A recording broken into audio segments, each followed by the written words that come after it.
नमस्कार दोस्तों, सारथी क्लासेस के YouTube चैनल में आपका स्वागत है। दोस्तों आज के वीडियो में हम डिस्कस करने जा रहे हैं नवंबर महीने के करंट अफेयर्स को। दोस्तों इस वीडियो में हम लोग नवंबर महीने में घटित होने वाले हर उन छोटी बड़ी घटनाओं को देखेंगे जिससे कि प्रायः आने वाले एग्जाम्स में करंट अफेयर्स के सेक्शंस में क्वेश्चन पूछे जाते हैं। तो आइए जल्दी से वीडियो शुरू करते हैं। क्यूएस एशिया यूनिवर्सिटी रैंकिंग 2021 जारी किया गया है जिसमें कि 107 भारतीय विश्वविद्यालय को शामिल किया गया है। इनमें से कोई भी शीर्ष 10 में शामिल नहीं है, यानी टॉप 10 में नो इंडियन यूनिवर्सिटी है। कोई भी इंडियन यूनिवर्सिटी टॉप 10 में शामिल नहीं है। दोस्तों इस रैंकिंग में टोटल 650 यूनिवर्सिटी को शामिल किया गया है जो कि एशिया भर में है। और इसमें रैंक वन जो है वो मिला है नेशनल यूनिवर्सिटी ऑफ सिंगापुर को। नेशनल यूनिवर्सिटी ऑफ सिंगापुर को, ठीक है। और इसमें जो इंडिया की आईआईटी बॉम्बे है, आईआईटी बॉम्बे को मिला है 37वां रैंक। यह भारत की तरफ से सर्वश्रेष्ठ प्रदर्शन है। टॉप 10 में कोई भी इंडियन यूनिवर्सिटी या संस्थान शामिल नहीं है। क्यूएस वर्ल्ड यूनिवर्सिटी रैंकिंग 2021, इसमें पूरे विश्व के यूनिवर्सिटी को शामिल किया जाता है। 500 संस्थानों को इसमें शामिल किया गया है जिसमें कि टोटल 8 इंडियन संस्थान शामिल हैं, ठीक है। इनमें से आईआईटी बॉम्बे जो है वो भारतीय संस्थानों में शीर्ष पर है। हाल ही में भारतीय नौसेना ने 2 अमेरिकी MQNB सी गार्डियन अनमैन्ड ड्रोन को अपने बेड़े में शामिल किया है। इन दोनों ड्रोन्स को भारतीय नौसेना द्वारा 1 वर्ष के लिए लीज पर लिया गया है। ध्यान रखना है, ये खरीदा नहीं गया है, 1 वर्ष के लिए यूएस से लीज पर लिया गया है। दोस्तों थोड़ा सा इसके बारे में जान लेते हैं। जो MQ-9B अनमैन्ड ड्रोन है वह बनाया गया है जनरल एटॉमिक्स एरोनॉटिकल सिस्टम नाम की एक कंपनी है यूएसए की, जो कि वहां के डिफेंस सिस्टम को बनाती है, उनके द्वारा बनाया गया है। इसकी जो टॉप स्पीड है वो है 482 किलोमीटर पर आवर और इसका जो रेंज है वो है 1850 किलोमीटर। ये सारे फैक्ट्स हैं। हाल ही में उष्णकटिबंधीय चक्रवात निवार ने तमिलनाडु पुदुचेरी तट के साथ लैंडफॉल बनाया है। आप सब लोग जानते हैं कुछ दिन पहले एक चक्रवात निवार आया था। इसने श्रीलंका, तमिलनाडु, आंध्र प्रदेश और पुदुचेरी के तट को प्रभावित किया था। उत्तर प्रदेश के पीलीभीत टाइगर रिजर्व ने 4 वर्ष 2014 से 18 में बाघों की संख्या को दुगना करके TX2 अवार्ड जीता है, ठीक है। तो दोस्तों ये TX2 अवार्ड है क्या? तो यह वो अवार्ड है दोस्तों जो कि किसी भी टाइगर रिजर्व द्वारा, ये एक इंटरनेशनल अवार्ड है जो कि किसी भी टाइगर रिजर्व द्वारा वहां बाघों की संख्या में अधिक वृद्धि होने पर दी जाती है। तो ये 4 साल में यहां पर दोस्तों 25 से 65 टाइगर हो गए हैं, ठीक है। हाल ही में भारत सरकार ने शॉपिंग वेबसाइट अली एक्सप्रेस समेत 43 नए मोबाइल ऐप्स पर प्रतिबंध लगा दिया है जिसमें अधिकतर ऐप्स का संबंध चीन से है। इसके अलावा सरकार पहले से ही कुल 177 ऐप्स पर प्रतिबंध लगा चुकी है। अली एक्सप्रेस के बारे में थोड़ा सा जान ले दोस्तों। अली एक्सप्रेस जो है वो चाइना का जो अलीबाबा ग्रुप है, अलीबाबा ग्रुप की एक कंपनी है जो कि ऑनलाइन रिटेल सर्विसेज प्रोवाइड करती है। हाल ही में नागरिक पंजीकरण प्रणाली के आधार पर भारत के जन्म मृत्यु संबंधी आंकड़ों पर वर्ष 2018 की रिपोर्ट के अनुसार देश में अरुणाचल प्रदेश में जन्म के समय सबसे अच्छा लिंगानुपात दर्ज किया गया है, जबकि मणिपुर में जन्म के समय सबसे खराब लिंगानुपात दर्ज किया गया है। जन्म के समय लिंगानुपात का मतलब क्या है दोस्तों? जब बच्चे जन्म लेते हैं तो उस समय कितने बॉय हुए और कितने गर्ल, ठीक है। डगलस स्टुअर्ट के उपन्यास सगी बैन को 2020 का बुकर पुरस्कार मिला है, ठीक है। यह डगलस स्टुअर्ट का पहला उपन्यास था, डेब्यूट। यह उनका डेब्यूट उपन्यास था जिसके लिए उन्हें बुकर पुरस्कार मिला है और इसके तहत इन्हें 50,000 यूरो का जो पुरस्कार है वो मिला है। और यह जो है स्कॉटलैंड के निवासी हैं, स्कॉटलैंड के। इतना फैक्ट आपको याद रखना है।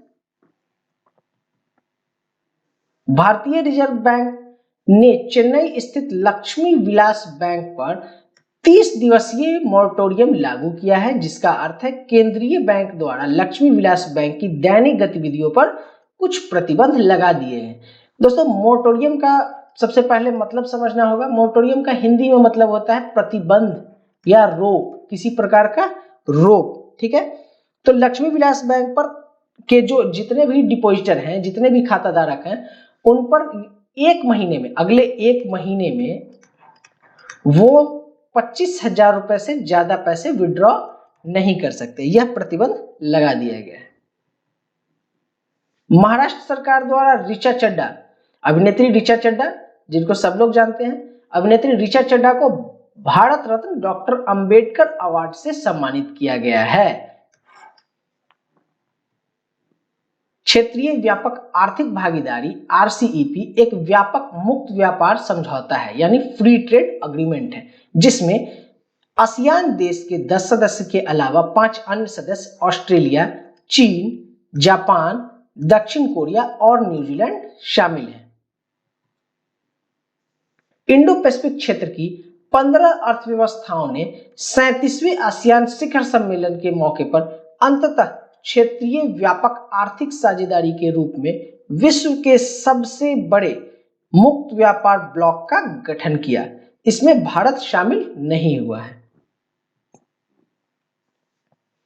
भारत में थोक मूल्य सूचकांक यानी होलसेल प्राइस इंडेक्स आधारित मुद्रास्फीति यानी इन्फ्लेशन विगत 8 महीने के उच्चतम स्तर पर पहुंच गई है।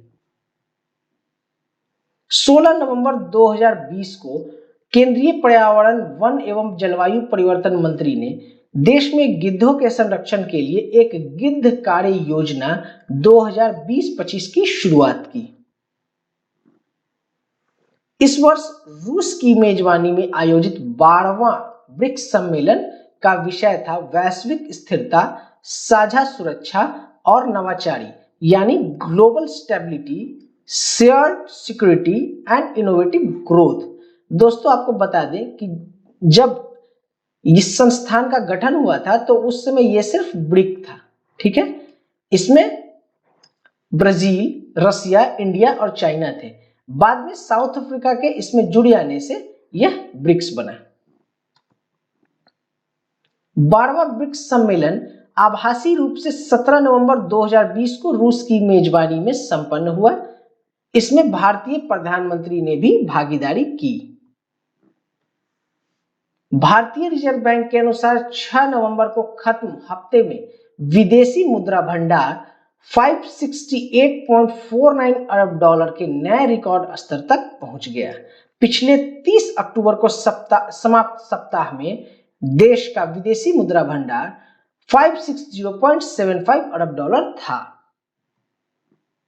12 नवंबर 2020 केंद्रीय वित्त मंत्री ने नए आत्मनिर्भर भारत 3.0 के तहत 12 नए उपायों की घोषणा की, जो मौजूदा कोविड-19 महामारी के बीच भारतीय अर्थव्यवस्था को गति देने के लिए 2.65 लाख करोड़ रुपए के प्रोत्साहन पैकेज के रूप में है। 10 नवंबर 2020 को वीडियो कॉन्फ्रेंस के माध्यम से शंघाई सहयोग संगठन एससीओ के सदस्य देशों के प्रमुखों का 20वां सम्मेलन आयोजित किया गया। इसकी अध्यक्षता रूस के प्रधानमंत्री व्लादिमीर पुतिन ने की। केंद्र सरकार ने one rank one pension OROP योजना के तहत बीते 5 वर्षों में 20.6 लाख से अधिक सेवानिवृत्त रक्षा कर्मियों को 42,700 करोड़ रुपए की राशि वितरित की है। अंतरराष्ट्रीय शैक्षणिक स्वतंत्रता सूचकांक इंटरनेशनल एकेडमिक फ्रीडम इंडेक्स में भारत 0.352 के स्कोर के साथ बहुत खराब प्रदर्शन किया है। डेमोक्रेटिक उम्मीदवार जो बाइडेन का चुनाव चिन्ह गधा है, जबकि रिपब्लिकन उम्मीदवार डोनाल्ड का चुनाव चिन्ह हाथी है। दोस्तों बता दें कि यूएसए में सिर्फ 2 पार्टियां होती हैं, बाई पार्टी है, वहां 2 पार्टियां होती। तो पहले पार्टी है रिपब्लिक और दूसरा है डेमोक्रेटिक। जो रिपब्लिक है दोस्तों, रिपब्लिक पार्टी का जो चिन्ह है वो है हाथी, और जो डेमोक्रेटिक का जो चिन्ह है वो है गधा। डेमोक्रेटिक पार्टी के जो बाइडेन ने रिपब्लिक पार्टी के डोनाल्ड ट्रंप को हराकर संयुक्त राज्य अमेरिका के राष्ट्रपति पद का चुनाव जीता। अब वह 46वें राष्ट्रपति बनेंगे। भारतीय मूल की कमला हैरिस ने इतिहास रच दिया है। यूएसए की उपराष्ट्रपति पद पर पहुंचने वाली वह प्रथम महिला बनेंगी। द लांसेट पत्रिका में प्रकाशित एक अध्ययन के अनुसार 200 देशों में 19 वर्षीय लड़कियों और लड़कों का बॉडी मास इंडेक्स भारत में क्रमशः नीचे से तीसरे एवं 5वें स्थान पर है। यानी लड़कियों में यह रैंक नीचे से तीसरे स्थान पर है और लड़कों में यह रैंक नीचे से 5वें स्थान पर है। हाल ही में पब्लिक अफेयर्स सेंटर द्वारा जारी किए गए पब्लिक अफेयर्स इंडेक्स 2020 में गोवा को छोटे राज्यों की श्रेणी में सर्वश्रेष्ठ शासित राज्य घोषित किया गया, जबकि मणिपुर निचले पायदान पर रहा। हाल ही में पब्लिक अफेयर्स सेंटर द्वारा जारी किए गए पब्लिक अफेयर्स इंडेक्स 2020 में केरल को बड़े राज्यों की श्रेणी में सर्वश्रेष्ठ शासित राज्य घोषित किया गया, जबकि उत्तर प्रदेश इसमें सबसे निचले पायदान पर रहा। इंटरनेट स्पीड टेस्ट फर्म उकला के मुताबिक mobile internet speed global index में भारत 131वें नंबर पर है। इस प्रकार यह नेपाल, श्रीलंका एवं पाकिस्तान से भी नीचे है। प्रथम स्थान पर दक्षिण कोरिया एवं दूसरे स्थान पर चीन है। हाल ही में 26 नवंबर को देश में 71वां संविधान दिवस मनाया गया। वर्ष 1949 में इसी दिन यानी 26 नवंबर 1949 को संविधान सभा द्वारा औपचारिक रूप से भारत के संविधान को अपनाया गया था, जिसे आगे चलकर 26 जनवरी 1950 को लागू कर दिया गया था। धन्यवाद दोस्तों, इस वीडियो में बस इतना ही।